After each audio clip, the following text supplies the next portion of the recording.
Voilà, bonsoir à toutes et à tous. C'est une joie pour moi d'être là. Je viens d'Alsace, de Guebwiller, près de Mulhouse et Colmar. Je suis marié, avec Manuela, on a 4 enfants adultes, 8 petits-enfants. Et c'est qu'un début, puisqu'il n'y en a que 2 de nos aînés qui se sont mis au travail. Et donc j'ai la joie d'avoir mes petits-enfants dans les écoles chrétiennes, une fratrie à Guebwiller et l'autre en Suisse, près de Lausanne, à la Bergerie, parce qu'un de mes fils vit à Lausanne. Donc voilà, je suis originaire du Sud. Mon père est à Toulon, d'ailleurs je vais le voir, il va fêter ses 99 ans, samedi prochain, donc je vais le voir juste après ici. Et il était ancien marin de la Marine nationale à Toulon, et donc j'ai grandi avec les cigales et la mer. Et donc chaque fois que je descends, eh bien, je suis drôlement content. Mais je viens aussi, bien sûr, pour vous, et c'est une joie pour moi de partager ce sujet. Et le sujet de ce soir, on va commencer par l'école chrétienne à l'heure du défi de la transmission. On va parler de transmission ce soir. Donc on a un temps d'intervention et on laisse ensuite un temps de questions-réponses. Alors, n'ayez pas trop peur du PowerPoint, j'en mets toujours plus que ce que je peux en donner, mais chaque participant ici pourra l'avoir, donc c'est pas la peine de prendre des notes non plus. Voilà, et il y a pas mal aussi de citations. Voilà, donc on va, si vous voulez, le plan que je vous propose pour ce soir, c'est parler de la transmission. Alors, juste au niveau de la transmission, au niveau du ministère, avec mon épouse, oui, en 1985, on s'est joint à une équipe, à quelques parents qui priaient depuis un an pour une école chrétienne. Et puis, moi, j'étais enseignant, normalement, je dessinais au public. J'ai enseigné au public un petit moment, et mon épouse, enseignante de langue. Et puis, quand on a rencontré, par différentes circonstances, ce groupe de parents, on était convaincus de la pertinence de ce projet d'un collège dans la région de Mulhouse. Et je passe les détails, mais ça a été pour moi une découverte, parce que j'avais 1 an d'expérience d'éducation nationale, et donc j'étais tout jeune sorti de l'armée et des études, et donc il a fallu que, eh bien voilà, j'apprenne tout.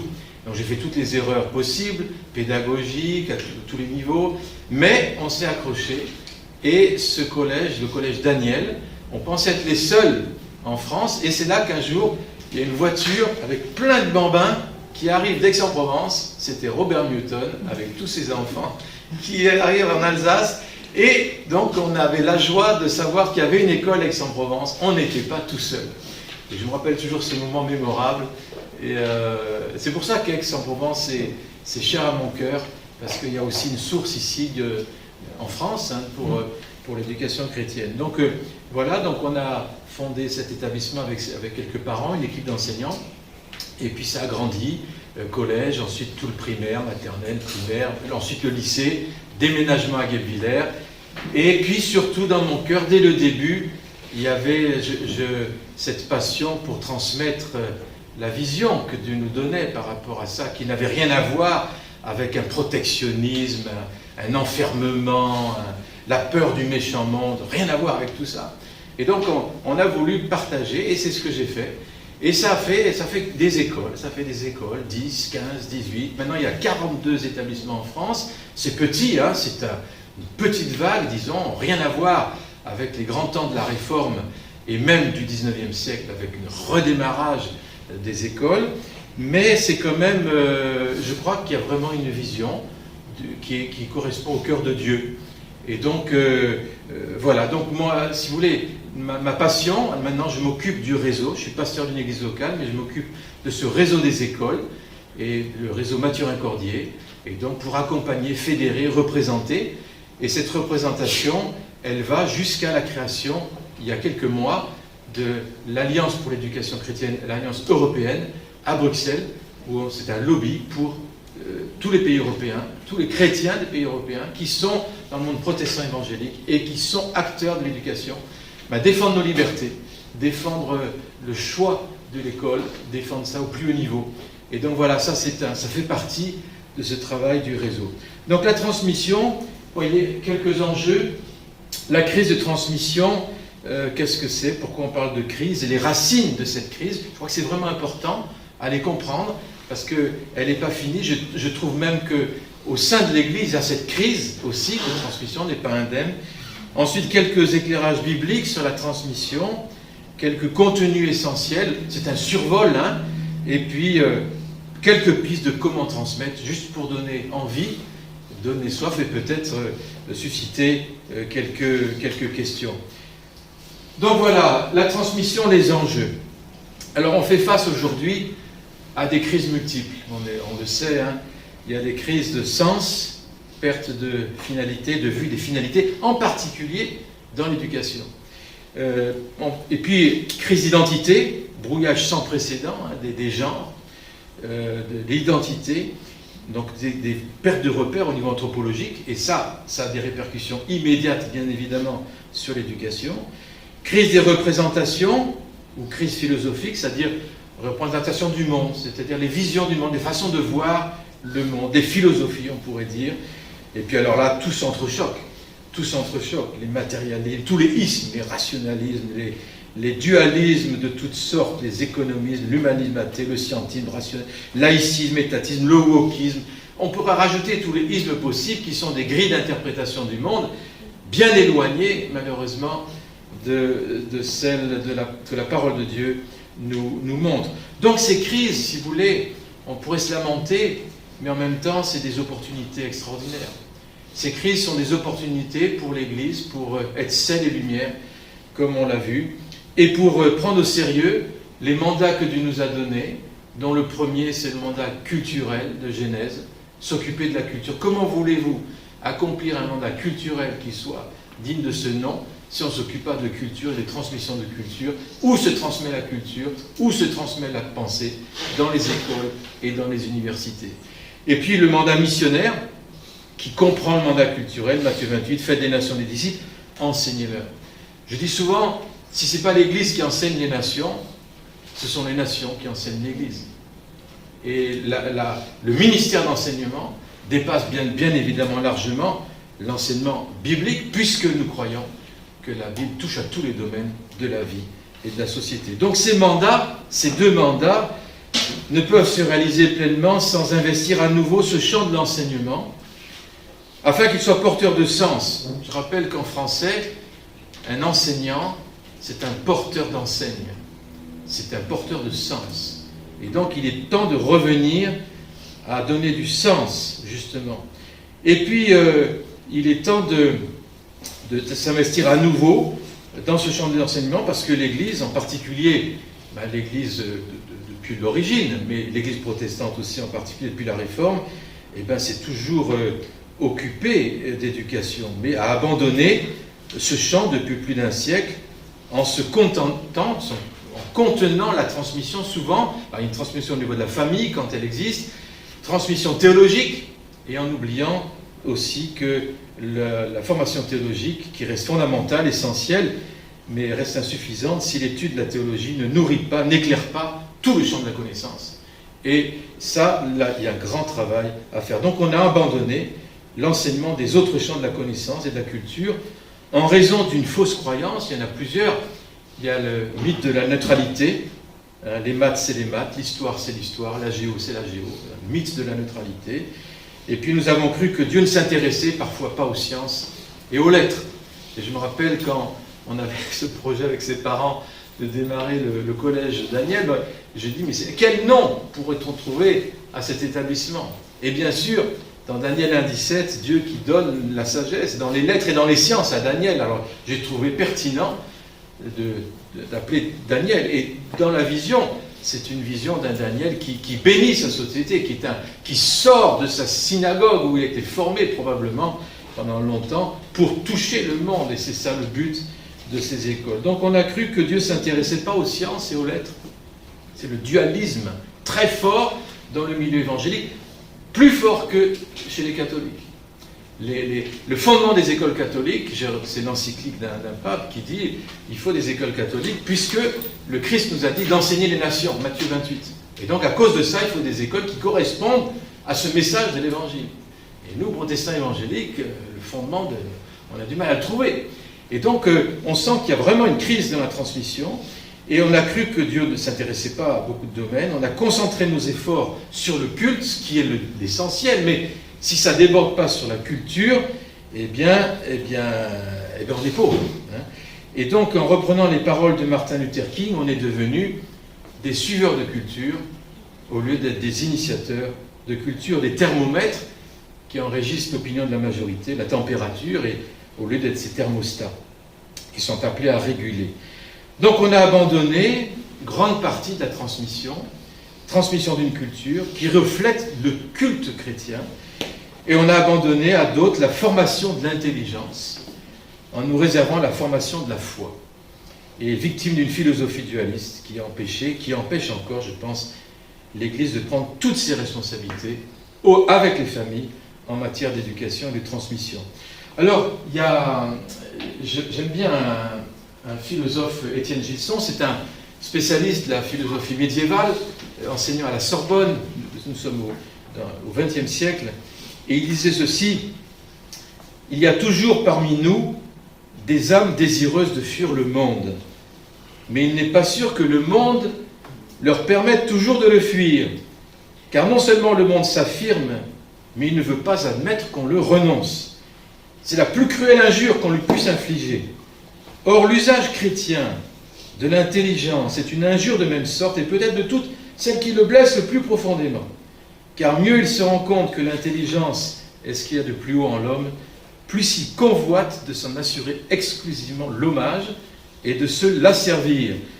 Cet hommage, le premier devoir intellectuel du chrétien, est de le lui refuser. » Donc la formation intellectuelle, c'est un combat spirituel. Nous sommes dans une guerre. Qui c'est qui va former? Qui c'est qui va enseigner? Et il continue par ce beau chapitre: servir le Christ roi. C'est joindre nos efforts aux siens. Nous faire, selon la parole de saint Paul, ses coopérateurs, c'est-à-dire travailler avec lui, ou lui permettre de travailler en nous, par nous, au salut de l'intelligence aveuglée par le péché. Seulement pour y travailler, il nous faut suivre l'exemple que lui-même Dieu nous donne, libérer la nature que le monde nous cache, faire de l'intelligence l'usage auquel Dieu l'a destiné en la créant, ne méprisons pas la science, la philosophie, l'art, croyons par là même rendre un culte à Dieu, car la science est l'une des louanges de Dieu les plus hautes, c'est l'intelligence de ce que Dieu a fait. Et donc là, on touche au cœur d'une vision chrétienne de l'éducation. C'est une question en fait d'adoration. Nous sommes dans une guerre d'autel. Une intelligence qui se tourne vers Dieu, elle adore, elle reconnaît Dieu. Et là, nous voyons que voir la science comme l'intelligence de ce que Dieu a fait me paraît une très bonne définition pour le cœur de la transmission au niveau des sciences et des lettres dans une école chrétienne. Donc le champ de l'éducation est au cœur d'une guerre d'adoration. Donc face à cet état des lieux, si vous voulez, en tant que protestant, il est temps de protester. Protester avec les deux sens. On va réclamer et on réclame des changements profonds. On ne se contente pas de statu quo.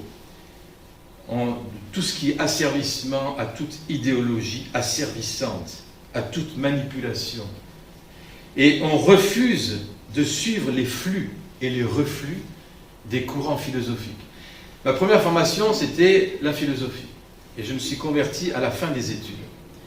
Et puis, à la fin de mes études, le frère qui a prié pour moi, qui m'a témoigné, il m'a dit: qu'est-ce que tu fais dans la vie? Et je suis étudiant en philosophie. Il m'a dit: oh là, ça c'est grave. On va prier pour toi. On va prier pour toi. On va chasser l'esprit intellectuel. Je ne savais pas qu'il y avait un truc comme ça. Bref, j'ai vécu mes premières années de foi avec un vrai conflit entre mon intelligence et mon cœur qui était tourné vers Jésus. Jusqu'à ce qu'il y ait une réconciliation qui a pris du temps. Et j'ai compris que ce n'était pas en vain, ces études. Et ça permet de détecter aujourd'hui les philosophies qui tiennent captifs, parfois nous-mêmes, parfois le peuple de Dieu et nos concitoyens. Et donc, je crois qu'il y a besoin de refuser les statu quo. Et puis le deuxième sens, je dirais, ne nous contentons pas de protester, mais affirmons par nos attitudes, nos valeurs, nos engagements, nos œuvres, par nos transmissions. Reprenons en fait nos responsabilités. Proclamons, incarnons le royaume de Dieu aujourd'hui, même si c'est partiellement, pas totalement, mais incarnons-le dans tous les domaines, en particulier le domaine de l'éducation. Donc comprenons que la transmission, en fait, c'est une priorité. C'est une priorité. Et donc, on continue. Il y a une parabole juive que j'aime bien, vous savez, du Moyen-Âge, et qui demande ce que Dieu pouvait bien faire, tandis que l'empereur Titus investissait le temple, profanait le Saint des Saints, déportait le peuple. Quelle activité si urgente, si décisive à ses yeux, qu'elle passait avant la défense de son peuple et du lieu saint de sa présence. Y avait-il quelque part une manifestation de lui-même, du cœur de Dieu, plus précieuse à sauvegarder, un lieu où son nom était encore plus exposé, un enjeu plus décisif pour l'Alliance? Et la parabole répond, écoutez ça, Dieu était occupé à enseigner l'alphabet aux enfants. Et donc ça montre le cœur de la tradition juive pour la transmission, comme la première des priorités, numéro un. Et donc si la transmission est priorité pour le peuple juif, pour le peuple de tout entier, il y a de nombreuses questions auxquelles nous essaierons de donner quelques réponses. Vous voyez, alors, ce soir, on ne va pas répondre à tout, mais qu'est-ce que transmettre? Pourquoi est-ce qu'on transmet? Qu'est-ce qu'on transmet? Y a-t-il quelque chose, un héritage qu'on veut transmettre? A-t-on le droit de transmettre? C'est une question aujourd'hui, ça. A-t-on le droit de transmettre? Est-ce que la transmission, ce n'est pas une manipulation, un enfermement, une aliénation? J'ai un ami qui vient de passer son CAPES de lettres, et on lui a dit, et ça fait 2 fois que ça arrive, ça, donc quand il a eu les formations pédagogiques, on leur a dit, j'espère que vous savez que vous n'êtes pas ici pour transmettre quoi que ce soit. On lui a dit, mais alors pourquoi on est là? Donc vous n'êtes pas là pour transmettre. C'était dit, c'est enseigné avec des étudiants qui sortent pour aller enseigner ensuite toute leur vie, qui ont fait dans leur vocation l'enseignement. Donc l'idée de la transmission, elle est non seulement appauvrie, mais elle est combattue et elle signifie souvent aliénation, enfermement au niveau des présuppositions. Donc comment est-ce qu'on peut apporter des réponses dans nos écoles? Donc quelques points, vous voyez, qu'est-ce que transmettre? Alors, ce beau mot transmettre, on ne peut pas faire l'économie de s'y arrêter un peu, hein. C'est étymologiquement envoyer de l'autre côté, déposer, trans, hein, au-delà, transmittere. Donc c'est le moyen de perpétuer ce qui nous semble essentiel. C'est ça, transmettre. Hein. Que ça nous survive. Et c'est quelque chose qui est intime parfois à soi, indissociable. Hein. Les connaissances, les valeurs, les sens, les questions, mais aussi les difficultés, les émotions, les passions. Bref, la transmission, c'est transmettre ce que nous sommes, aussi ce que nous savons. Il y a une réalité spirituelle dedans, psychique, charnelle. Et donc, transmettre implique l'idée de faire passer au-delà de soi quelque chose qui, intime à soi, est indissociable. Donc, vous voyez, c'est un mot qui est riche et c'est un mot qui, malheureusement, est combattu. Les 3 dimensions de la transmission, c'est une dimension naturelle, c'est la dimension, le don de la vie, hein, le don de la vie, tout simplement. Dimension culturelle, donc les sociétés humaines se perpétuent non seulement par le don de la vie, mais par le langage, l'ensemble des structures symboliques qui définissent une culture, la transmission d'une culture. Et donc ça, déjà ce point-là fait grand débat aujourd'hui. Et puis la dimension spirituelle, surnaturelle, 3e niveau, où le fil de la transmission est souvent devenu bien ténu. Tradition religieuse, pour nous, la foi chrétienne, qui embrasse toutes les dimensions de la vie. Donc en fait, nous avons, chacune de ces dimensions aujourd'hui est bien combattue. Et donc, alors, je ne sais pas si vous êtes déjà posé la question, mais en tant que parent, en tant qu'homme ou femme aujourd'hui, est-ce que vous vous êtes posé la question de quelles sont les transmissions qui vous-même vous ont tissé, qui fait que vous êtes là aujourd'hui, là où vous en êtes aujourd'hui? Qu'est-ce qui a été transmis? Quand on se rappelle un peu ce qui nous a marqué dans la transmission, on a été au bénéfice. Qu'est-ce qu'on aimerait transmettre à nos enfants? Qu'est-ce qui est le plus précieux pour nous? Est-ce qu'on l'a défini? Est-ce qu'on y a réfléchi? Et puis aussi, quelle trace est-ce qu'on aimerait laisser en tant que chrétien? Je sais qu'il y a des écoles qui proposent aux étudiants de rédiger quand ils meurent, hein, on fait un discours. Et puis voilà, donc qu'est-ce que vous aimeriez qu'on dise de vous le jour de votre mort? C'est un exercice très, très intéressant, parce qu'en fait, il vous aide à réfléchir sur la transmission, justement. Qu'est-ce que vous aimeriez qu'on garde de vous? Alors, nous sommes aujourd'hui dans un état de crise sans précédent. Donc, ça, c'est pas seulement un regard chrétien qui le dit, mais c'est les sociologues, les philosophes, tout le monde parle de cette crise de transmission aujourd'hui. Et donc, il y a un refus de transmission. Et donc, je cite ce philosophe qui est un homme politique aussi, M. Bellamy: notre refus de la transmission a engendré ce qui ressemble parfois à une société d'enfants sauvages, développement des incivilités, distension de tous les liens, consumérisme irresponsable, difficultés quotidiennes dans la vie en collectivité, échec de l'insertion sociale de l'engagement citoyen, rupture du dialogue entre les générations, explosion de la délinquance. Partout nous voyons l'homme dégradé, insociable, grossier. Partout nous voyons l'homme inhumain. Au cœur de nos pays développés, entre guillemets, nous avons le sentiment de voir ressurgir la barbarie et nous n'arrivons pas à nous l'expliquer. Donc ça, c'est tiré de Les Déshérités ou L'urgence de transmettre, 2014. Donc vous voyez, cette crise de transmission, elle affecte l'homme dans sa globalité, hein, dans toute sa globalité. Donc toute idée de transcendance absolue est contestée au profit de choix individuels, l'individualisme qui monte. Apparition de nouvelles configurations familiales, de nouveaux modes de procréation, de nouvelles unions qui remettent en question la légitimité même de la transmission. Donc c'est au moment où notre culture, où l'on déchiffre le processus de transmission, qu'il semble que nous soyons habités par un doute fondamental du bien fondé de la transmission elle-même. Donc ça c'est développé, je ne vais pas aller trop dans le détail, mais c'est développé par des gens comme des poètes, et aussi des écrivains, des philosophes aujourd'hui, j'en citerai quelques-uns. Mais ici, vous avez ce poète René Char, lorsqu'il dit « Notre héritage n'est précédé d'aucun testament ». Monsieur peut un peu s'arrêter sur cette phrase. Testament, pour nous, ça nous parle. Testament, c'est la didaché, disposition testamentaire en latin, et puis le traduit du mot bérite en hébreu, qui parle de l'alliance. En fait, on pourrait dire notre héritage n'est précédé d'aucune alliance. Vous voyez? Et donc, bibliquement, d'aucun appel, il n'y a aucun appel auquel j'ai à répondre. On pourrait parler d'une sorte de tragique dans la phrase de René Char. Il y a quelque chose de vraiment tragique là. Il n'y a pas d'appel auquel je dois répondre. Et donc une éducation où il n'y a pas d'appel à répondre, on perd la substance même de ce qu'est l'éducation. Donc on est abandonné dans le monde, on pense. Hein. Aucune voix ne nous appelle à lui répondre.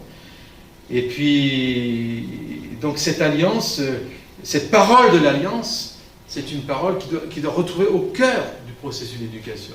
C'est Dieu qui parle, c'est Dieu qui appelle. L'éducation, c'est dans ce contexte d'une alliance, on le verra plus tard, mais une réponse à l'appel de Dieu. Et donc nous sommes appelés à transmettre dans nos écoles, à laisser entendre cette parole qui appelle et qui soutient le monde et qui interpelle. La crise de transmission vient de ce qu'on a voulu dénoncer, les héritages. Je n'ai pas besoin d'héritage. On a voulu dénoncer les héritages et on a fait des déshérités. Et puis, cette crise d'héritage est aussi une crise du testament. On ne veut rien laisser à l'avenir. On est une sorte de culte du perpétuel présent. Et puis ensuite, cette crise est une crise du lien. Vous savez, alliance, il y a le mot lien dedans, une crise de foi, en fait, fondamentale. Il y a un autre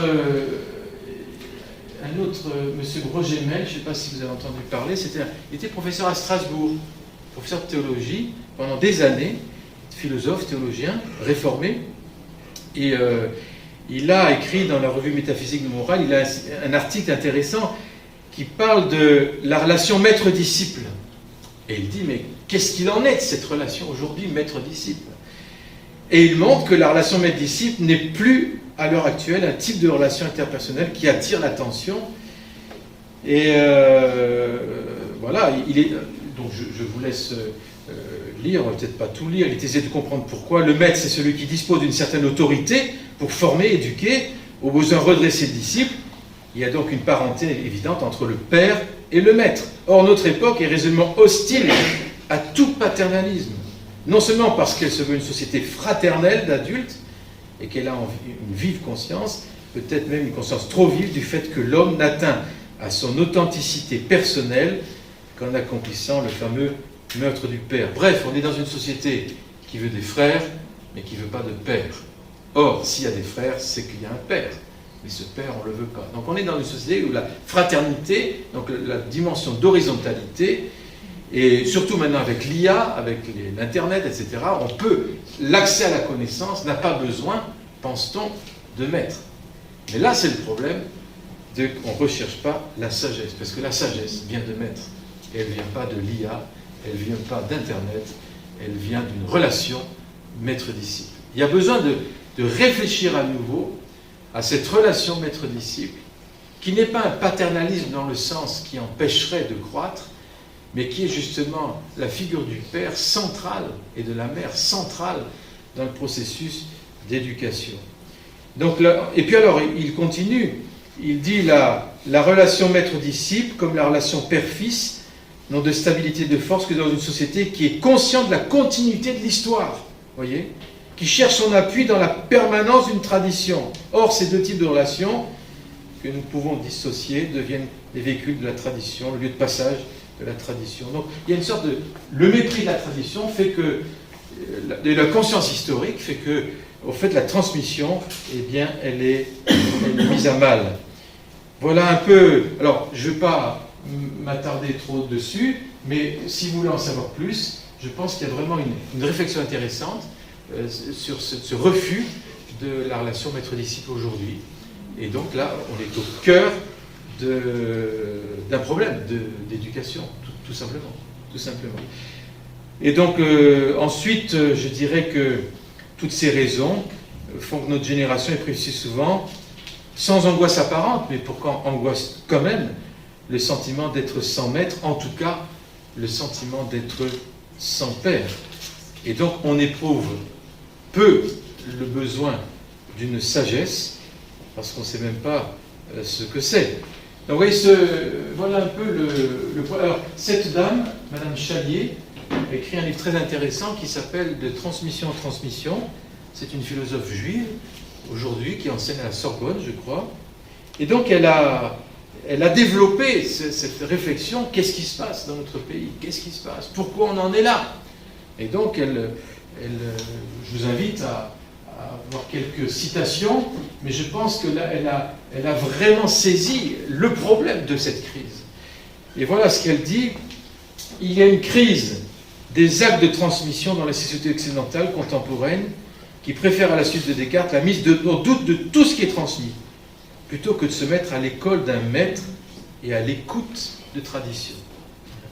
La modernité semble avoir perdu confiance en cette idée que chacun est appelé à devenir une partie prenante d'une longue histoire, commencée bien avant lui, destinée à se poursuivre après lui. Il pourrait même la juger aussi inutile que nocive au regard des critères d'efficacité, de réussite, de performance et de rentabilité.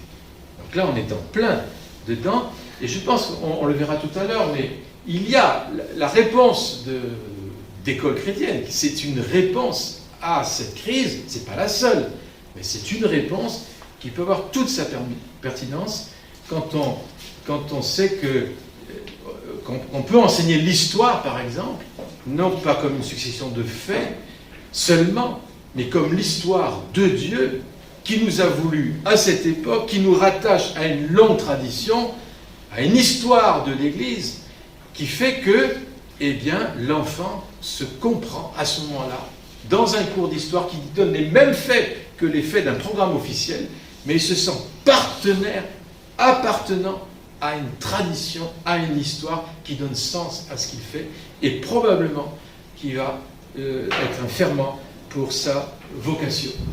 Donc la modernité, donc elle a Voilà, elle a perdu cette confiance qu'on est dans cette tradition d'une histoire. L'acte de transmettre se heurte à la volonté de l'homme d'être un sujet différent, singulier, unique, voyez, qui revendique sa singularité.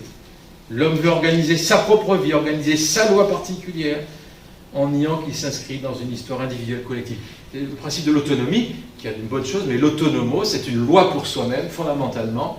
Ça peut tirer vers un individualisme forcené. La transmission nous rappelle que l'homme n'est pas une fin en soi, il n'est que le maillon d'une chaîne. La question de la transmission porte sur l'orientation de notre société, sa cohérence, etc. Donc, elle va parler de... On ne va pas tout lire, mais vous voyez, l'homme a besoin de ce fil qui relie les générations humaines entre elles. Et je crois que là, il y a un gros travail de l'Église, des parents, pour retrouver ce fil des générations. Et on essaie de le faire, tant bien que mal, mais on y arrive assez bien, je trouve, dans nos classes d'école chrétienne, avec les cours, par exemple, sur l'histoire de l'Église, au niveau collège, au niveau lycée aussi, et ils se sentent, voilà, ils ne sont pas tombés de la dernière pluie, ils se sentent les fruits de quelque chose qui a perduré pendant des siècles, et donc ça donne sens aussi. Donc la technisation extrême des moyens de transmission, les neurosciences, tout ça coexiste avec une infirmité de la motivation à transmettre et de la condition de la transmission. Donc voilà. Et je termine les citations. À mon sens, là, elle a touché au cœur. Aujourd'hui, dans nos systèmes éducatifs, scolaires, expliquer et démontrer, c'est les actes valorisés. Voilà. On est soucieux de rationalité, d'égalité, d'autonomie. Le désir de neutralité. Donc on est méfiant envers toutes les idéologies, les religions, donc on n'en veut pas, soi-disant. Mais du coup, qu'est-ce qui se passe? C'est qu'on est en plein dedans aussi. Voulant être neutre, on est à la merci, en fait, de toutes les idéologies qui, elles, cherchent à donner du sens. Donc, ce désir de neutralité, ce mythe de la neutralité, a fait qu'on y a cru. On y a cru. Et on s'est aperçu, après un siècle d'école laïque, on s'aperçoit que la neutralité n'existe pas. Même s'il y a des bonnes choses, bien sûr, partout. Mais ça n'existe pas. Et donc, en tant, si vous voulez, que protestants, on comprend bien, on arrête de croire au Père Noël, à ce mythe d'une neutralité. Et à cause de ça, eh bien, on s'engage dans une éducation qui a du sens et qui se veut fondée sur d'autres fondements, on le verra dans d'autres sessions, que celle d'aujourd'hui. Alors, les quelques raisons. Alors là, je tire, je prends quelques auteurs qui vous montrent la profondeur en France de cette crise de la transmission. Ça remonte à des siècles. Moi, je suis étonné, quand on regarde l'histoire des idées, combien une idée peut faire son petit bonhomme de chemin jusqu'à grandir, devenir une philosophie et prendre des nations captives entières. Je suis étonné de la puissance des idées.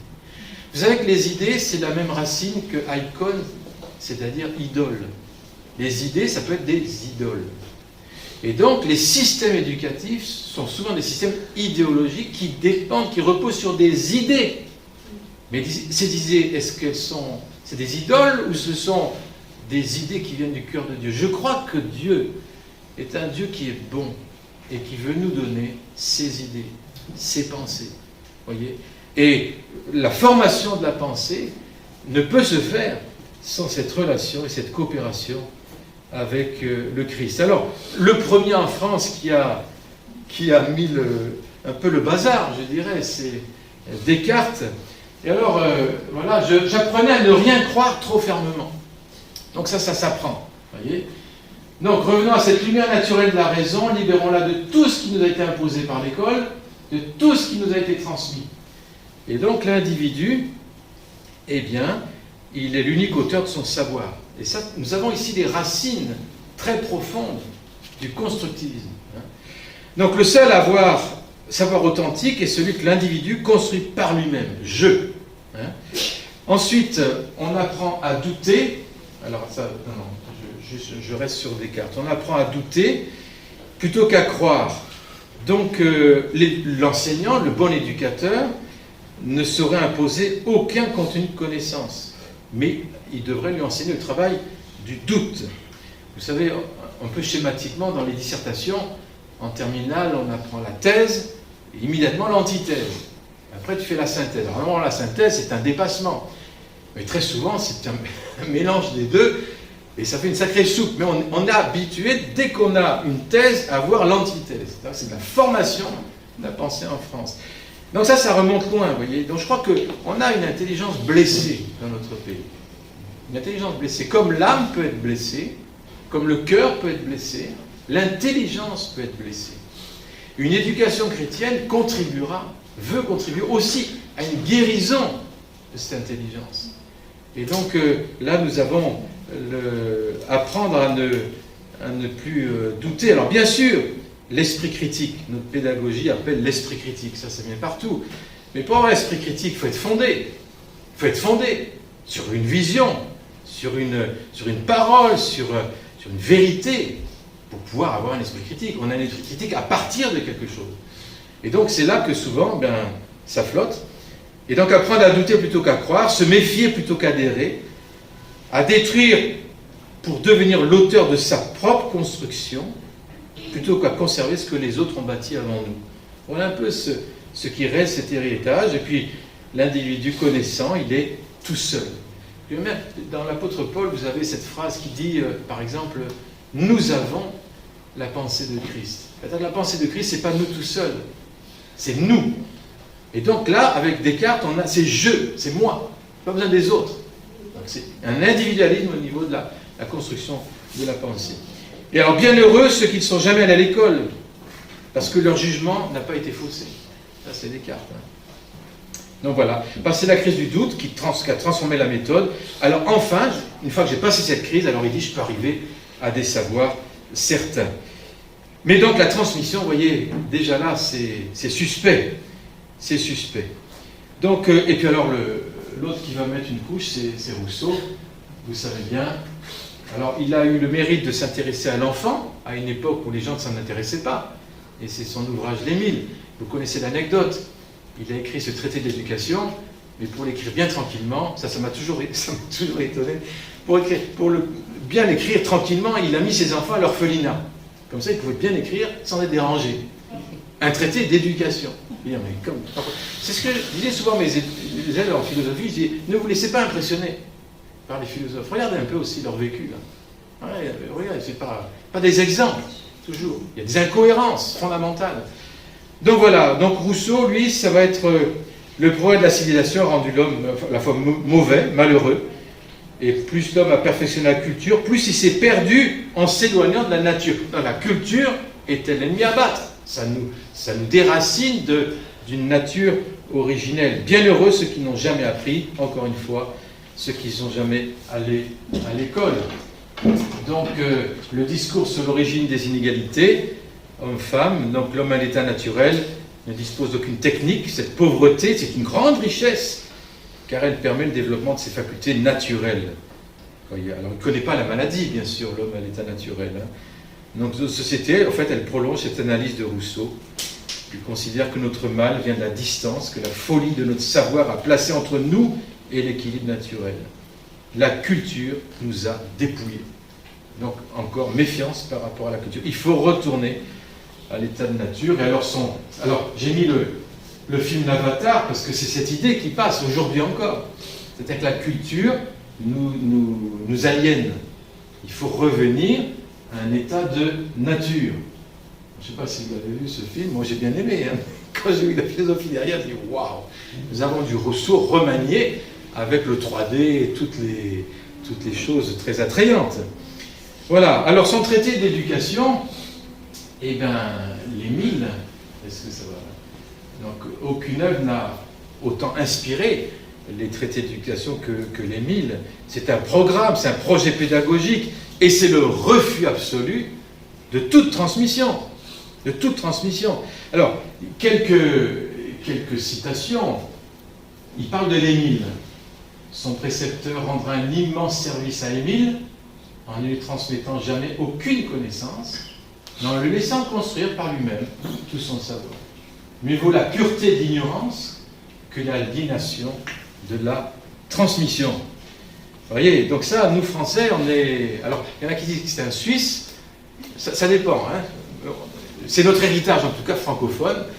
Jean-Jacques Rousseau, il a écrit des très belles pages aussi. Moi, j'ai bien aimé, c'est une œuvre littéraire assez extraordinaire. Il a écrit des belles pages sur l'enfant aussi, on ne va pas tout jeter. Mais quand même, par rapport à la transmission, il y a un sacré problème. Alors, il continue, l'état de réflexion, dit-il, un état contre nature, et l'homme qui médite est un animal dépravé. C'est très clair. Voilà. L'ignorance est une forme de pureté. Le premier acte d'éducation, eh bien, ça va être de retirer tous les livres, de retirer les enfants aux parents. Il faut savoir que Jean-Jacques Rousseau, c'est le premier philosophe dans le monde qui a dit que les parents sont inaptes à éduquer leurs enfants.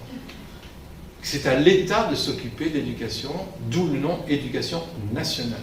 Donc la déresponsabilisation, ça vient des idées de ces philosophes qui petit à petit ont fait leur chemin, inspiré la Révolution française, et le but après, l'éducation, faire des citoyens, et non plus faire des chrétiens.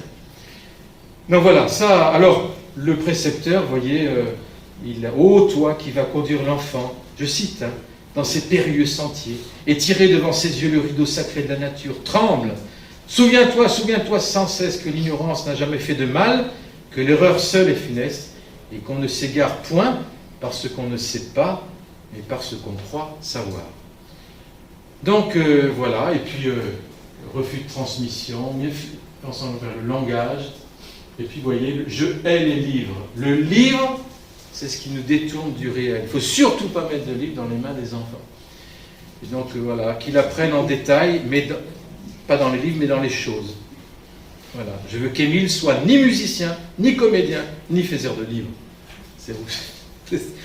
Bon, ça fait un peu dépasser, je pousse un peu là, vous voyez, mais quand même, cette influence, elle a touché encore notre système. Et vous avez beaucoup de parents aujourd'hui qui vont dire qu'il ne faut pas transmettre la foi, parce que c'est à lui de choisir. Ça, tout ça, c'est des choses, des idées qu'on a reçues et qui viennent de siècles, la puissance des idées, encore une fois. Et alors voilà, l'Émile, la charte d'éducation contemporaine, j'appelle ça, la médiation est présentée, la méditation, pas la médiation, la méditation, j'ai fait une faute, est présentée comme une aliénation, laisser l'enfant à lui-même, être lui-même, conception négative de l'autorité, condamnation de livre. Le but du pédagogue n'est pas de transmettre ni d'enseigner, mais de faciliter, c'est un facilitateur, vous voyez, facilitateur. C'est très en vogue aujourd'hui ça. Voilà. Ensuite, condamnation du cours magistral, l'horreur, le cours magistral. Affirmation que l'école, au lieu de transmettre une culture, doit déconstruire les repères qui se trouvent véhiculés par l'histoire, la littérature. Le wokisme aujourd'hui a ce côté rousseauiste. Il faut déconstruire. Déconstruire. Donc ne rien exiger de personne, ne rien devoir à personne. Voilà. Alors, ça n'a pas fini. Plus récemment, nous avons ce Bourdieu, je ne sais pas si vous en avez entendu parler, l'ancienne génération. Moi, je n'étais pas la génération 68, j'avais 7 ans, donc j'étais tout jeune. Mais quand même, on a été bassiné par cette culture de 68, et Bourdieu, c'est dans cette époque, et il va dire que désormais, la médiation de l'adulte n'est pour l'enfant que la perturbation, pollution. Il faut comprendre la transmission comme une faute. Ça va loin. La culture, c'est un instrument de domination. C'est des analyses marxistes, ça. Et c'est très en vogue aujourd'hui dans les discours qu'on retrouve aujourd'hui. L'école fabrique des inégalités, sert au maintien de la domination des classes populaires par les élites. C'est pour ça que la culture, on va le voir, mais la culture était suspecte il ne faut pas trop de culture, parce que ça favorise les inégalités. Et donc il y a des articles récents dans la presse qui sont sortis là-dessus. Donc l'école, elle l'éminie, elle évacue, elle enferme, elle condamne. L'école est une scène de crime. Alors, attendez, est-ce que ça marche, ça? Bon. L'école est une scène de crime. Alors, je vous fais grâce de tout ce qu'a dit ce Bourdieu, mais pour lui, la transmission, c'est la violence. c'est associé à la figure du père, etc.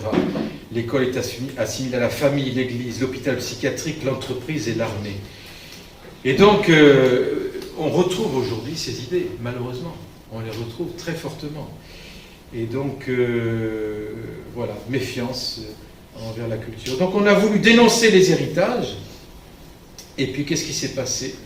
On a fait des déshérités. Il y a un livre en 1987, ça date un peu, mais qui est sorti aux États-Unis, qui parle de l'âme désarmée. C'est un monsieur Alan Bloom. Et il parle du déclin de la culture générale.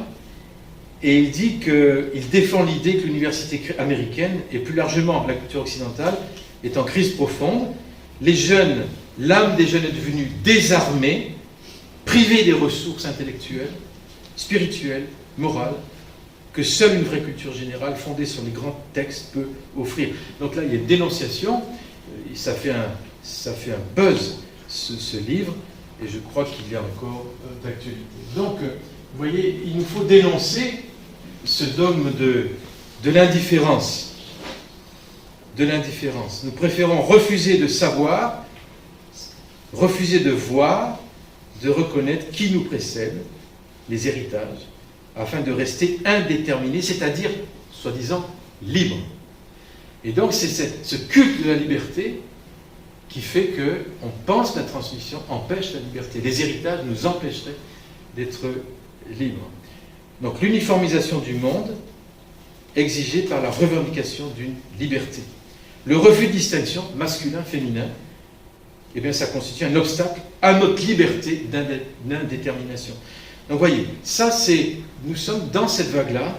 Donc, vous voyez que la crise de transmission a des racines profondes, solides, durables, et je pense qu'on n'en est pas indemne, même en étant chrétien aujourd'hui, et en discutant avec les uns les autres, je trouve que ces idées, elles sont encore malheureusement véhiculées.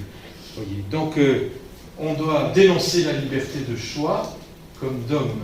Aujourd'hui, c'est « je veux choisir ». Donc, tout ça, ça nous montre que, eh bien, on veut se construire soi-même, on veut être libre, et donc l'éducation qui va dans ce sens-là n'est pas une éducation, et loin de là, n'en est pas une, véritablement. Donc, vous voyez, dénoncer ce dogme, dénoncer ce culte de la liberté comme choix pour tout, et dénoncer la déconstruction, parce qu'aujourd'hui, nous sommes dans une période de déconstruction. Alors, ce qui est étonnant, c'est que c'est la France qui a inspiré le monde. C'est quand même incroyable. Le pays de Pascal, le pays des grands réformateurs, ben c'est les philosophes de déconstructivistes comme Derrida, Foucault, etc., qui ont alimenté, nourri le postmodernisme, influencé les États-Unis, et ça nous revient en force en Europe aujourd'hui, ces grands philosophes français. Parce qu'un jour, la philosophie a dit « je n'ai pas besoin de la révélation ». Parce qu'un jour, on a dit « la raison n'a pas besoin de la révélation ». Et ce divorce entre raison et révélation a fait de la philosophie une philosophie qui s'est livrée elle-même et qui est arrivée dans des impasses. Alors que la philosophie, dès l'origine, c'est marcher à la recherche des dieux, Platon. Recherche de la sagesse, recherche du beau, recherche du vrai, recherche du bien. Le beau, le bien, le vrai, ça ressemble à Dieu, quand même. Je ne résiste pas à vous dire qu'à un moment, dans un passage de la République, Platon se réfléchit sur la justice. Il dit, mais c'est quoi la justice? Et il imagine quelqu'un qui serait parfaitement juste, qui viendrait un jour dans ce monde. Et il a dit, ben, cet homme-là serait persécuté et il serait exécuté. Il parle de Socrate, mais il parle de crucifié, même au niveau du terme grec. C'est assez étonnant. C'est ce qu'on appelle, la philosophe Simone Weil parle des préfigurations du Christ dans les écrits des premiers philosophes. Donc la philosophie n'a jamais été séparée de la théologie ou de la religion. On distingue les deux, mais pas de séparation, pas de divorce, dans l'origine même de la philosophie. Et puis on voit ce divorce fondamental qui fait qu'ensuite c'est parti dans tous les sens. Et aujourd'hui, les politiques éducatives, les pédagogies, elles suivent les flux et les reflux des philosophies. C'est pour ça que nous avons besoin de revenir aux racines. Quand on voit dans un monde qui est en déconstruction, les Lumières, la vérité, la science, la leçon de nation, la transmission, l'altérité des sexes, nous sommes dans cette phase de déconstruction. L'écriture inclusive est bien le signe que nous sommes dans cette déconstruction. Donc la mission de l'école, depuis pas mal d'années, et de l'université, elle a été transformée, radicalement transformée. Il ne s'agit plus de construire la transmission d'un patrimoine culturel, voyez, mais au contraire, dès le plus jeune âge, d'entraîner l'élève à le déconstruire en lui inculquant le réflexe du soupçon. C'est les idéologies de la déconstruction. Quand je vois ça, quand je vois cette déconstruction, je ne peux pas m'empêcher de penser qu'il y a quelque chose de Dieu derrière. Ce qui n'est pas bâti sur le roc doit être détruit, ne peut pas tenir. Martin Luther disait « toute institution qui n'est pas fondée sur la parole de Dieu est vouée à la corruption ». Et nous avons les effets de cette corruption sur des décennies, des siècles parfois. Et là, c'est ce qui arrive aujourd'hui. Donc dans ce climat de déconstruction, moi je ressens l'appel de Dieu de construire justement, de construire, de refonder, de poser de nouveaux fondements. C'est l'appel prophétique de l'Église. Lorsqu'une culture, une civilisation se déconstruit, eh bien ne nous lamentons pas. Ce qui doit être déconstruit, qu'il le soit. Mais qu'on fasse, qu'on exerce toutes nos responsabilités de bâtir. Donc l'écriture inclusive, bien sûr, c'est une idéologie pas possible dans les universités. C'est quand même étonnant de voir que toutes les idéologies, elles passent par l'université pour ensuite rentrer dans la salle de classe. Donc, qu'est-ce que ça veut nous dire? Si nous, chrétiens, on ne s'occupe pas d'université, on va toujours ramer après, quoi. On va être toujours en réaction. Mais est-ce que, et d'ailleurs c'est l'idée, en 1939, les réformés de France ont fait un colloque, juste avant la Seconde Guerre mondiale, et se sont posé la question, et s'il y avait une université protestante, qu'est-ce que ça donnerait? Et donc ils ont fait un colloque, ils ont fait intervenir professeurs de littérature, de philosophie, des mathématiciens, etc. Et chacun a contribué. C'était M. Bosque, le pasteur Bosque, qui a fait une préface.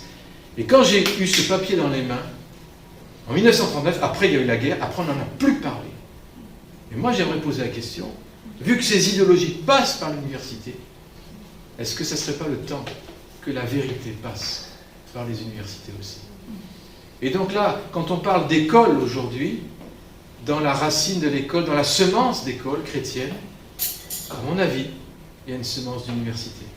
Les semences que Dieu sème, c'est jamais pour s'arrêter, c'est toujours pour croître. Le royaume de Dieu, c'est pour multiplier et croître. Donc c'est que nous qui pouvons arrêter parfois, malheureusement. Mais je crois quand je vois cette déconstruction qui passe par les sphères universitaires, il est temps de reprendre le manteau de l'université, ce qu'ont fait nos pères réformés. Donc l'écriture inclusive, c'est vraiment une bataille idéologique. Vous voyez, le langage non sexiste, dégenré. Voyez, quand on touche au langage, on touche à toute la culture après. Et on change la culture par le langage. C'est ça l'idée. Voyez, donc, voilà, je vais pas aller plus vite. Donc, ensuite, le misconstructivisme, voilà, j'en ai un peu parlé. Voilà. On veut se construire soi-même, on veut avancer. Donc, je ne vais pas m'étendre, j'aimerais passer maintenant à quelques éclairages bibliques sur la transmission. Ça me paraît au cœur de notre projet aussi d'école chrétienne. Moi, il y a ce verset qui il y a plusieurs années, il m'a bouleversé. Je ne sais pas, vous le connaissez, on le connaît tous. Hein. C'est l'appel d'Abraham, je l'ai choisi, afin qu'il ordonne à ses fils et à sa maison après lui de garder la voie de l'Éternel en pratiquant la droiture, la justice, et qu'ainsi l'Éternel accomplisse en faveur d'Abraham les promesses qu'il lui a faites. Et tout d'un coup, j'ai réalisé que la transmission, elle se situe entre l'appel et la promesse. Dieu a des belles promesses. Il a des promesses de bonheur pour notre pays, pour nos familles, pour nos cultures. Il a des belles promesses pour la France. Mais ces promesses sont liées à la transmission. Je ne suis pas étonné que ce soit la transmission qui soit combattue. Parce que la stratégie de l'ennemi, c'est toujours de combattre les transmissions pour que les promesses ne se réalisent pas. Et donc, en tant que parent, en tant que corps de Christ, il faut mettre le paquet sur la transmission à cause des promesses, pour les promesses. Et donc, ça c'est le cadre de l'alliance. Et donc, dans Deutéronome 6, vous avez, bon, c'est bien connu, hein, écoute Israël, hein, l'Éternel ton Dieu, le seul éternel, tu l'aimeras de tout ton cœur, de toute ton âme, de toute ta force. Intéressant d'ailleurs que dans l'évangile de Luc, Jésus va rajouter de toute ta pensée, parce qu'en fait, pour un hébreu, de tout son cœur, ça veut dire de toute sa pensée, mais il explicite cela. Et comment voulez-vous aimer Dieu avec toutes vos pensées, si vous apprenez pendant 15 ans et 20 ans à penser sans Dieu? Et cette incohérence, on la paye cher. On la paye très cher. Et donc, voilà, donc tu les inculqueras à tes enfants, tu en parleras quand tu seras dans ta maison, quand tu iras en voyage, quand tu te coucheras, quand tu te lèveras.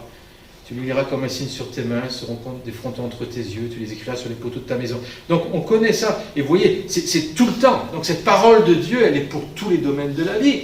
Pour l'hygiène, pour le comportement social, pour toutes choses. Mais l'intéressant, c'est que ça continue par quoi? Par l'Éternel ton Dieu te fera entrer dans le pays. Donc c'est l'héritage. Tu posséderas des grandes bonnes villes. Alors c'est l'héritage pour Israël, mais l'héritage du chrétien, il est déterminé aussi par la transmission. Par la transmission.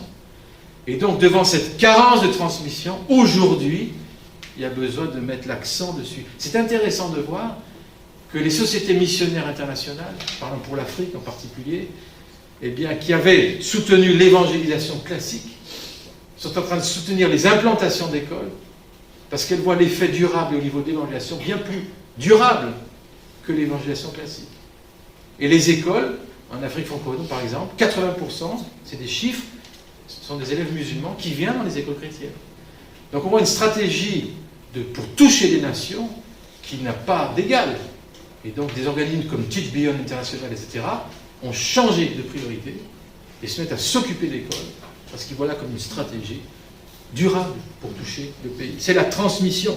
La transmission ouvre à l'héritage. Et donc voilà, transmettre...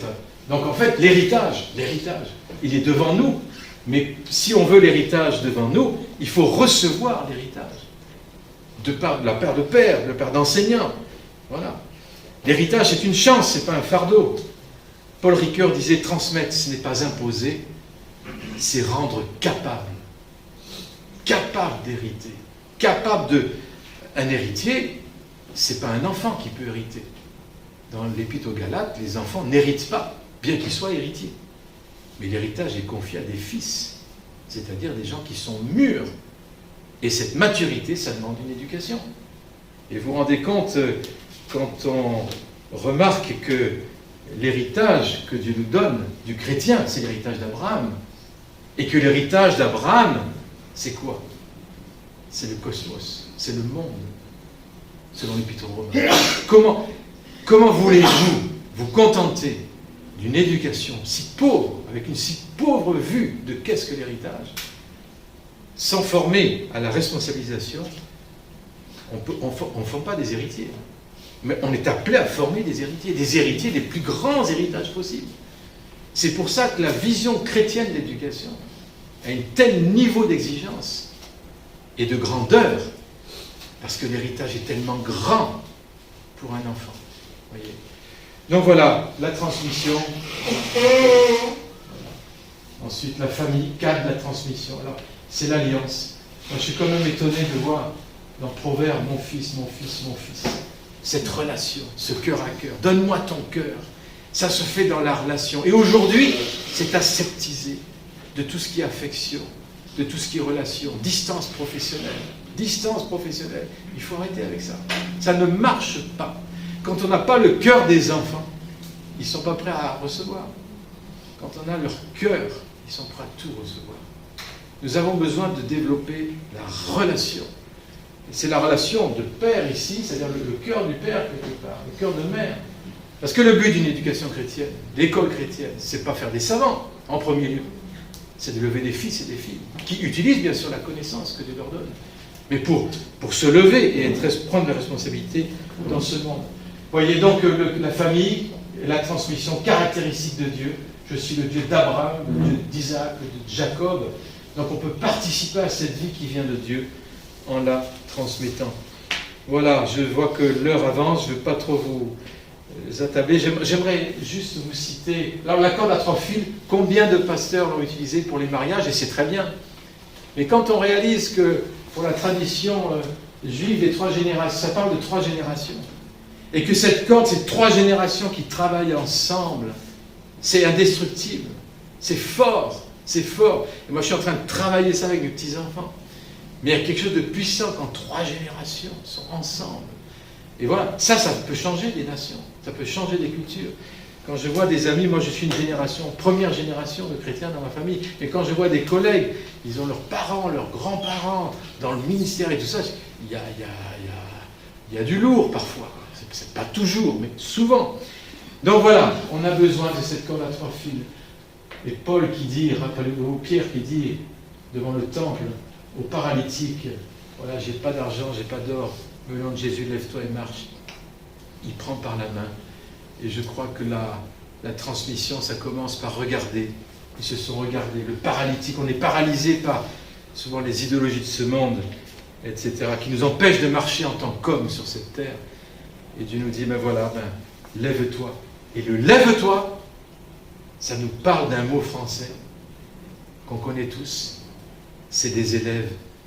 Les élèves dans les salles de classe. Des élèves. C'est pas de l'élevage, mais ça nous parle de l'élévation.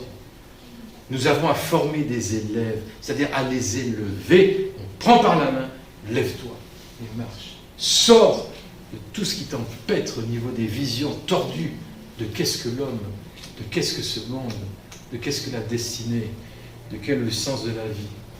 Voilà, donc une véritable transformation élève. Le livre, les tables de la loi, rien que le mot table de la loi, les tables de pierre, rien que ce mot nous parle de transmission. Est-ce que vous saviez ça? Ce mot, c'est Eben. C'est composé de Ab qui veut dire père et de Ben qui veut dire fils. Les tables de pierre nous parlent déjà de transmission. Dès le début. Non, le cœur de Dieu, c'est vraiment la transmission. Et cette transmission, c'est transmettre la sagesse. Je crois que je vais bientôt m'arrêter. Et par rapport à cette sagesse, s'il y avait une chose, moi, qui me travaille depuis des années, je me dis, mais c'est quoi en fait, le but d'une éducation pour la tradition biblique et juive? Eh bien, très probablement, c'est la transmission de la sagesse. Et quand on lit le livre des Proverbes, on voit que Salomon a donné à son fils le goût de la sagesse. La sagesse est un trésor, il lui a dit. La sagesse vaut mieux que les perles. La sagesse vaut mieux que tous les biens de ce monde. Il l'a éduqué avec ce goût de l'importance et le côté inégalé du trésor de la sagesse. Et donc, vous savez le reste de l'histoire. Quand Salomon, Dieu lui dit, je te donne ce que tu veux, demande-moi ce que tu veux. Eh bien, il a demandé ce qui pour lui était le plus précieux, reçu de son père, la sagesse. Je te demande la sagesse. Et cette prière a fait tellement plaisir à Dieu qu'il lui a dit, bien, puisque tu m'as demandé la sagesse, je vais te donner la sagesse et tout le reste. Donc je crois que la sagesse, la transmission de la sagesse, est quelque chose de fondamental, et c'est ça qui fait la valeur d'une école chrétienne, d'une éducation chrétienne. Et cette sagesse, c'est pas seulement être sage, comprenez bien la sagesse biblique. C'est un enfant qui est assis, qui écoute bien, on dit qu'il est un enfant sage. C'est bien plus que ça, on comprend bien. Il peut être sur sa chaise et être pas sage du tout. En fait, la sagesse biblique, eh bien, on ne va pas la développer, ce serait très long. Mais il y a un côté très pratique à la sagesse biblique. Et vous voyez, c'est le côté, par exemple, dans le livre des Proverbes, il est dit, ça donne de l'habileté, c'est gouverner un navire. C'est le même mot que gouverner un navire. Gouverner sa propre vie. Une école. Tu fais 15 ans d'études et tu n'as pas appris à gouverner ta propre vie. Tu n'as aucune sagesse. Les écoles chrétiennes sont appelées à transmettre cette sagesse, ce côté expérimental. Alors, il y a un côté manuel à la sagesse, mais c'est aussi gouverner sa propre vie. Et donc ça, comment elle se transmet, cette sagesse? La Bible est claire. Elle dit, tu veux être sage? Fréquente les sages. Alors, c'est quoi le contraire du sage dans la Bible? Ça, je l'ai souvent provoqué. Mais c'est pas le fou qui est dans l'hôpital psychiatrique. Le contraire du sage dans la Bible, c'est l'insensé. C'est celui qui dit, il n'y a pas de Dieu. Quelle autorité pour enseigner? Aucune transmission possible. Aucune transmission de sagesse possible, en tout cas. Des connaissances, sûrement. Des informations, sûrement. Mais pour faire des hommes, et pour faire des femmes, il y a besoin de plus. Et cette sagesse, eh bien, c'est se gouverner. L'aspect didactique, c'est-à-dire, il y a un corpus d'enseignement, il y a un contenu d'enseignement qui est donné. Voilà, dans ce cadre-là, elle se transmet par l'enseignement. Ça sert à façonner, interpréter la culture. Et puis le côté théologique, c'est qu'au fond, et ça c'est, il y a quelque chose d'étonnant, au fond, la sagesse, elle n'appartient qu'à Dieu. Il n'y a que Dieu qui la donne. Alors c'est quoi un enseignant chrétien? Ça va être quoi? Ça ne va pas être saupoudré comme ça de versets bibliques à nos écoles. C'est celui qui a reçu cette sagesse de Dieu dans l'intimité avec son Seigneur et qui la transmet, c'est-à-dire que c'est Dieu qui la donne. On ne peut pas l'avoir par nous-mêmes. Et c'est un don de Dieu. Et cette sagesse, et c'est là que j'en viens, elle est là, c'est Salomon. Il est devant la création et il est dit, Dieu donna à Salomon de la sagesse, une très grande intelligence, des connaissances multipliées comme le sable qui est au bord de la mer. La sagesse de Salomon surpassait la sagesse de tous les fils de l'Orient, toute la sagesse des Égyptiens. Et puis il est dit, voilà, qu'est-ce qu'il a fait? Il a composé des cantiques, des sentences. Il a parlé sur les arbres, sur l'hysope qui sort de la muraille, le sel du Liban. Il a parlé sur les animaux, les oiseaux, les reptiles, les poissons. Les gens venaient de toutes les nations pour écouter ça. Qu'est-ce que nous avons ici? Nous avons un discours sur la création. Nous avons un discours sur la création. C'est quoi une école? C'est quoi une université? Sinon un discours sur la création de Dieu. Une interprétation de la création de Dieu. Les mathématiques, les sciences, la géographie, les lettres, tout ça c'est un discours sur la création. Et Salomon, cette sagesse se manifeste, elle se manifeste comme une interprétation de la création, dans tous les domaines de la science et de la connaissance. Ça, c'est la sagesse de Dieu. Et c'est tellement précieux pour Dieu, que moi, souvent, pendant des années, j'ai compris que le prix qu'a payé Jésus pour me racheter, la croix, et il a été fait pour moi, rédemption. Ça, j'avais bien compris. Il a été fait pour moi, justice, la doctrine de la justification. Ça, j'ai bien compris. Il a été fait pour moi, sainteté. C'est formidable comme cadeau. Mais il a été fait pour moi, sagesse. Donc, si Jésus a payé le prix de sa vie pour nous communiquer la rédemption, la justice, la sainteté et la sagesse, on ne peut pas lésiner sur la transmission de la sagesse. Vous comprenez? Le défi, il est là. On a besoin de transmettre une autre sagesse aujourd'hui, c'est-à-dire, entre autres, une autre interprétation de la réalité, du monde de Dieu qui parle de lui. Et le prix qu'il a payé, on ne peut pas passer à côté. Et cette couronne d'épines qu'il a portée, les épines, ça nous parle du front, qui rentre dans le front, ça peut nous parler symboliquement de toutes les idéologies qui rentrent là-dedans, quoi. Il a porté une couronne d'épines pour que nous et nos enfants, on puisse porter une couronne de la sagesse. Proverbe 4. La couronne de la sagesse. Donc c'est là l'enjeu des écoles qui soient sans complexe, des écoles chrétiennes, des écoles qui ont compris que l'héritage de la sagesse nous a été donné par Dieu et confié par Dieu pour la transmettre. Et c'est beaucoup plus que le comportement. Ça nous parle d'une vision du monde, on en verra ça un peu demain. Voilà, donc vous voyez, voilà une culture, voilà, toute sagesse se résume pour l'homme en 2 points, la connaissance de Dieu, la connaissance de soi. Et ça, c'est les 2 points fondamentaux d'une éducation chrétienne. Je vais m'arrêter là.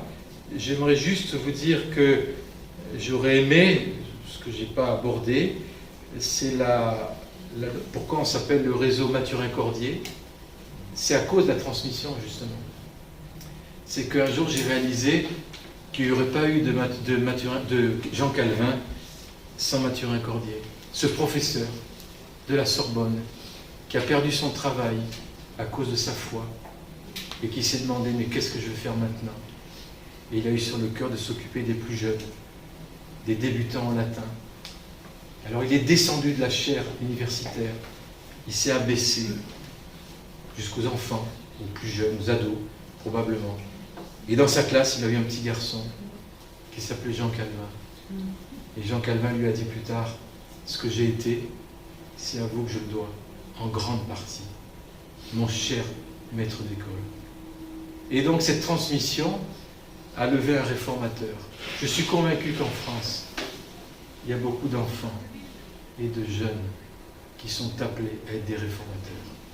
Mais pour ça, il faut des Mathurin-Cordier. Pour ça, il faut des Mathurin-Cordier. Et donc, c'est mon cœur que je vous livre là. La transmission peut des vies changer, qui changent d'autres vies. C'est ça la transmission. Des vies changées, qui changent d'autres vies. C'est découvrir une perle chez chaque enfant, une destinée. Voilà, c'est rencontrer. Eh bien, alors, comment transmettre? Eh bien, juste préserver, ouvrir. Il y a quelque chose, c'est transmettre des racines, puis aussi des ailes, etc. Je ne vais pas aller plus loin, j'ai tellement de choses qui bouillonnent dans mon cœur. Je vais m'arrêter là. Mais voyez, c'est tellement, tellement important. Et l'école chrétienne n'est pas le seul instrument. Bien sûr, c'est la famille en premier. Mais les familles sont tellement, tellement disloquées aujourd'hui. Au collège Daniel, par exemple, en classe de 3e, on a une quinzaine d'élèves, et bien il n'y en a que 10 qui ont le papa et la maman. Les années où j'ai été, en tout cas, une dizaine. Sinon, les autres, ils ont ou l'un ou l'autre. On a des familles explosées qui arrivent dans nos écoles. Il y a des gens qui pensent que nous sommes des sortes de communautés hors sol, qui sont complètement des... Mais non, on est dans la réalité du terrain. Et on se rend compte que les familles ont besoin d'aide plus que jamais aujourd'hui. Et l'école chrétienne est appelée, non pas à remplacer les parents, mais à les aider et aller dans la même direction.